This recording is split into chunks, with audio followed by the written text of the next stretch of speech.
السلام علیکم ریڈرز، کیسے ہیں آپ سب؟ امید کرتی ہوں سب خیریت سے ہوں گے۔ تو جناب، جو ہماری جو ناول ابھی چل رہی ہے جس کا نام ہے گر مجھے اس کا یقین ہو، از قلم النا الیاس، تو آج کا جو ہمارا ایپیسوڈ ہے ایپیسوڈ نمبر 4۔ تو چلیے بڑھتے ہیں اس کی جانب۔ وہ کیسے اسے اتنی ساری حقیقتیں سے بتاتا؟ وہ کیا سوچتی؟ چاہے فروا اس کی بہن تھی، مگر اس لمحے اس کا مقام حنظل کی زندگی میں وہی ہو گیا تھا جو فروا کا تھا۔ دل کے معاملے میں تو وہ بے بس تھا، وہاں فروا کے علاوہ کوئی تھی ہی نہیں۔ ہاں، مگر دنیا کی نظر میں وہ نوا کو بیوی بنا چکا تھا۔ اس کے احساسات کی پرواہ اسے کرنی تھی۔ وہ تھا ہی اتنا حساس، تو پھر اس کے معاملے میں وہ کیسا نہ ہوتا؟ جو فروا کو دل و جان سے ہمیشہ سے عزیز رہی تھی، وہ حنظل کو بھی اتنی ہی عزیز تھی، چاہے رشتے بدل گئے تھے۔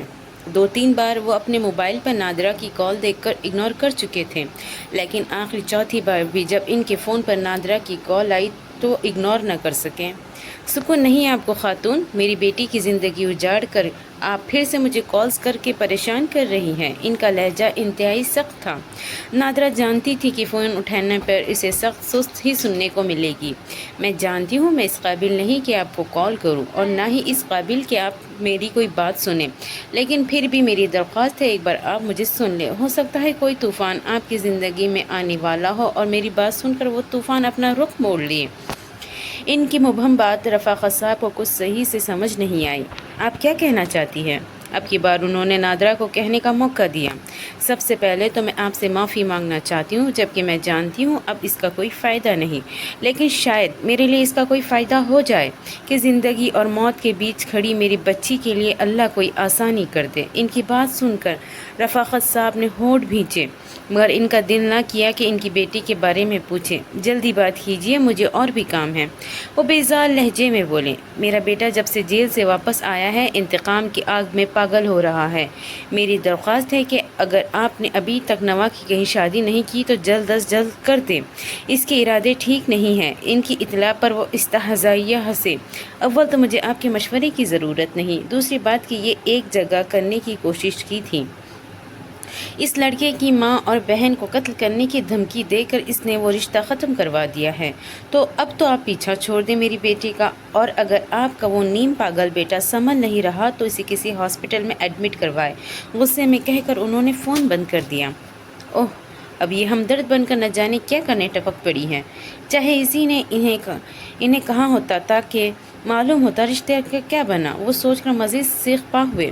گھڑی پر وقت دیکھتے انہوں نے حنظل کو کال کی، ساری بات ان کے گوش گزار کی۔ اچھا، آپ نے اچھا کیا ابھی جان جو مزید انہیں کچھ نہیں بتایا۔ میں نے عریب سے بات کی ہے، وہ اس کا نمبر مجھے دے دیں جس سے وہ اسے فون کرتا تھا۔ ویسے تو کسی ایک نمبر سے اس نے فون نہیں کیا تھا، مگر جتنے ممکن ہو سکتے ہیں وہ سبھی نمبرز میں نے اس سے لے لیے ہیں اور ان کا ڈیٹا نکلوا رہا ہوں۔ جیسے ہی مجھے ڈیٹا ملتا ہے یہ نوشرواں کو ایک بار پھر پکڑنے میں کوئی دشواری نہیں ہوگی، لیکن میرا کنسرن صرف اسے پکڑوانا نہیں ہے، اس بار اسے پاگل خانہ بھجوانا ہے تاکہ وہ دوبارہ کسی کی بیٹی کے ساتھ یہ سب نہ کر سکے۔ حنظل کے لہجے میں نفرت تھی۔ صحیح کہہ رہے ہو، یہ شخص جتنی دیر کھلا رہا یہ ہماری زندگی کو مزید جہنم بنا دے گا۔ ان کی بات کی حنظل نے تائید کی۔ آپ پریشان نہ ہوں، سب بہتر ہو جائے گا، اس نے انہیں تسلی دلائی۔ وہ آج کل کہیں آ جا نہیں رہی، اس کا خاص بندہ اسے معلومات دے رہا تھا۔ اس پر کڑی نظر رکھو، مجھے وہ زندہ نظر نہیں آنی چاہیے، جیسے ہی نظر آئے مار دو۔ وہ انتخاب میں واقعی پاگل ہو چکا تھا، ہر طرح کے انجام سے بے خبر، بس اسے پرواہ تھی کہ وہ یہ مر جائے۔ بس جی باس، وہ جیسے ہی گھر سے نکلتی نظر آئے گی وہ دن اس کی زندگی کا آخری دن ہوگا۔ اس کے خاص بندے نے اسے خوب تسلی دلائی۔ وہ ہولے سے مسکرایا۔ ٹھیک ہے، بس یہ کام کرو اور اپنی منہ مانگی رقم مجھ سے لے لینا۔ وہ اسے پیسوں کی یقین دہانی کرواتے ہوئے بولا۔ کتنے دن چھپو گی؟ آخر تو باہر آؤ گی اپنے بل سے۔ مجھے نوشروا کو تم جیل کی سزا دلوائی، اب تمہیں ایسی سزا دوں گا کہ اگلی دنیا میں ہی جا کر تمہارے ہوش ٹھکانے آئیں گے۔ وہ غصے سے ہونٹ بھینچ کر گویا نوا کے حوالے سے بولا۔ اسے اپنی پلاننگ پر بڑا ناز تھا۔ اب تک وہ ایسا ہی ہو رہا تھا جیسا وہ چاہ رہا تھا، مگر پھر ایک پلان اللہ بناتا ہے، اور پھر وہ ایک انسان کو باور کرواتا ہے کہ وہ اسی کا بنایا ہوا بندہ ہے جو اپنی مرضی کہ ایک انگلی تک نہیں ہلا سکتا، آنکھ کو اس کی مرضی سے بنا جنبش نہیں دے سکتا، حتیٰ کہ سانس تک اس کی مرضی کے بنا نہیں لے سکتا، تو وہ کیسے پلان بنا سکتا ہے اور دنیا کو اپنے تابع کر سکتا ہے؟ یہ بہت جلد نوشروہ کو سمجھ میں آنے والا تھا۔ ارے کہاں گھسے چلے آ رہے ہو؟ وہ بڑا مطمئن سا اس وقت اپنے دوست کے فارم ہاؤس پر موجود تھا جب پولیس وہاں پہنچی۔ تمہیں تھانے چلنا ہوگا، ان میں سے انسپکٹر آگے آتے ہوئے نوشروہ کی جانب اشارہ کر کے بولا۔ کس چکر میں؟ اس کا دوست اکڑ کر سامنے آیا۔ اوئے اپنے آپے میں رہ، چل سنائی نہیں دیا تجھے؟ یہ تیرے وارنٹ گرفتاری۔ پولیس انسپکٹر کی بات سن کر گویا نوشروہ کو سانپ سونگھ گیا۔ کس نے کیس کیا ہے میرے خلاف؟ وہ اپنی جگہ سے ہلنے کو تیار نہ تھا۔ اسے پکڑو، تھانے چل کر تجھے بتائیں گے کہ کیا کیا ہے تو نے، اور اس بار اوپر سے آرڈر آیا ہے۔ پہلے تو نکل گیا تھا، اس بار نہیں بچنے والا تو۔ انسپکٹر کے حکم پر دو پولیس والے اہلکار ہاتھ میں ہتھ کڑی لیے اس کی جانب بڑھے، جو زبردستی خود کو ان سے چھڑوانے کی کوشش میں مگن تھا۔ میں کہہ رہا ہوں مجھے پہلے بتاؤ تو صحیح۔ وہ اور اس کا دوست دونوں چیخ رہے تھے۔ دونوں دوسروں کی بیٹیوں پر قاتلانہ حملہ کرواتا ہے اور پوچھتا ہے کیا کیا ہے میں نے؟ انسپکٹر نے ایک زوردار تھپڑ اس کی کمر میں مار کر اسے پولیس کے ڈالے میں بٹھایا۔ انسپکٹر کی بات سن کر وہ چند لمحے سوچ میں پڑ گیا کہ کس کی بات کر رہا ہے۔ تھانے پہنچتے ہی اس کا یہ اقدام بھی کھلا کہ اریب کی جانب سے اس پر کیس کروایا گیا ہے۔ اس کے موبائل کی چیٹ نمبر سبھی ثبوت کے طور پر جمع کروائے گئے تھے۔ اریب خود تو ماں اور بہن کو لے کر اس ملک سے جا چکا تھا، مگر جاتے جاتے حنظل کے کہنے پر نوشروہ پر مقدمہ کر چکا تھا، جس میں اریب کا نام اور اس کی جانب سے ثبوت دیے گئے تھے۔ باقی مقدمہ حنظل اپنے دوست کے توسط سے لڑ رہا تھا۔ یہ الزام ہے مجھ پر کہ میں ایسے کسی کام میں ملوث نہیں تھا۔ لاک اپ میں بندہ، وہ چلا رہا تھا۔ بکواس بند کر، اگر اب تیری آواز آئی تو تجھے پاگل خانے ہی بھجوائیں گے، وہ بھی ایک الگ سے ایک کیس پر تجھ پر کھل گیا ہے۔ وہ حیران تھا، اریب تو نوا کو چھوڑ چکا تھا، پھر یہ ہمدردی کا بھوت اسے کیسے چڑھا؟ اس کے وہم گمان میں نہ تھا کہ اسے چھوڑنے کے باوجود وہ نوشروہ پہ کیس کر دے گا۔ اس نے تو اپنی طرف سے بہترین چال چل دی تھی، مگر یوں اپنی ہی چال میں پھنس جائے گا اس کے علم میں ہرگز نہ تھا۔ وہ تمام رات غصے سے تل ملاتا رہا۔ صبح ہوتے ہی شاید نادرہ کو بھی خبر مل گئی تھی۔ وہ اس سے ملنے تھانے آئی۔ منع کیا تھا نا تمہیں، مت کرو یہ سب، چھوڑ دو اس لڑکی کا پیچھا، لیکن تمہیں تو انتقام کی پڑی تھی، لے لو اب انتقام۔ ماں دیکھتے ہی وہ جو اس امید پر سلاخوں کے قریب آیا تھا کہ اس کے لیے یہاں آزادی کی کوئی امید لے کر آئی ہوں گی، ان کی بات سن کر غصے سے منہ سے جھاگ اڑانے لگا۔ آپ کو اپنی پڑی ہے، نکلوائے مجھے یہاں سے۔ وہ غصے سے غرایا۔ نادرہ نے کسی قدر بے یقینی سے اسے دیکھا۔ وہ اب بھی اسے تنے تنا سے وہاں کھڑا تھا۔ میرے پاس کچھ نہیں ہے، میں کسی وکیل کو ہائر کر کے نکلواؤں؟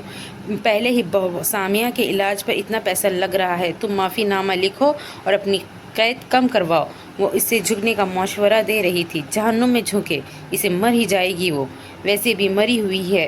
اس قدر صفاقی سے بول رہا تھا، مگر نہیں، یہ صفاقیت انہی کی اسی کے ذہن میں حتیٰ کہ رگ رگ میں ڈالی ہوئی تھی، اور اگر آج وہ اپنی ہی بہن کے لیے ایسے الفاظ استعمال کر رہا تھا تو کوئی اچنبھے کی بات نہ تھی۔ کیا بکواس کر رہے ہو تم؟ وہ افسوس سے بولی۔ بکواس نہیں کر رہا، میں بھی آپ کی اولاد ہوں، مجھے نہیں پتا یہ سب آپ کا ہی کیا دھرا ہے؟ مت کرواتے میری شادی۔